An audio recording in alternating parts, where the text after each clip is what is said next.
So Farmer Steve, it has been said, we have said that corn is we use corn as an illustration for explaining hemp, where you have grain corn, you have corn on the cob, you have popcorn corn, you have all these different cousins.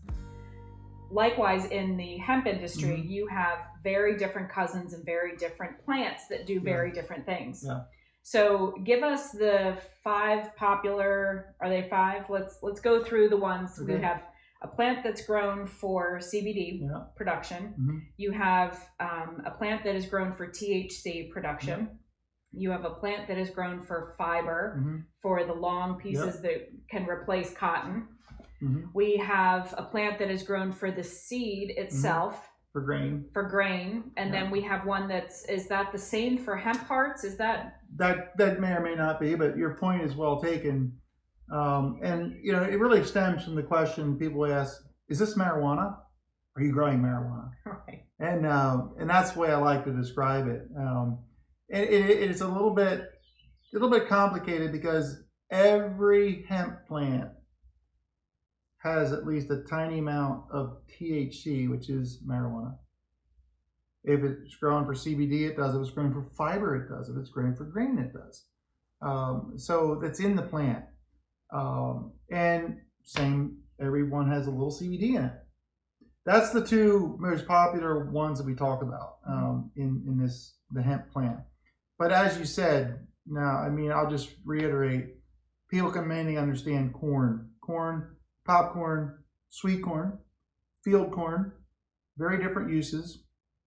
You wouldn't want to use sweet corn to try to pop. It wouldn't pop.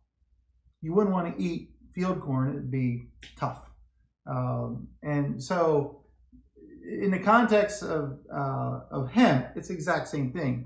Over the centuries, the plants have been selected, genetic desirabilities, whatever they may be, have been selected, just like popcorn, field corn, sweet corn. I would assume thousands of years ago, there was very few different corn type varieties.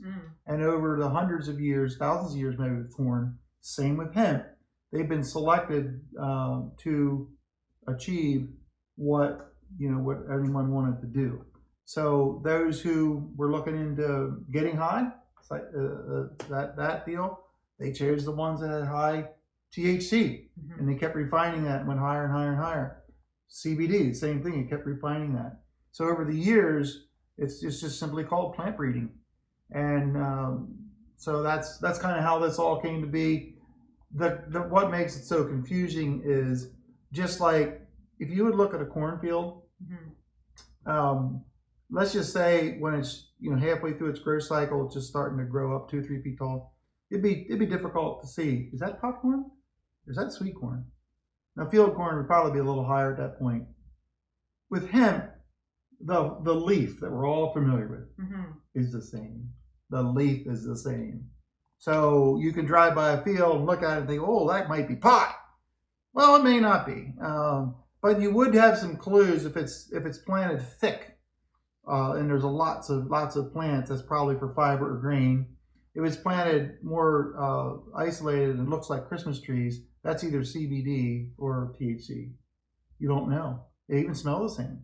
They do. And so you have to test. And this is what has created a lot of confusion.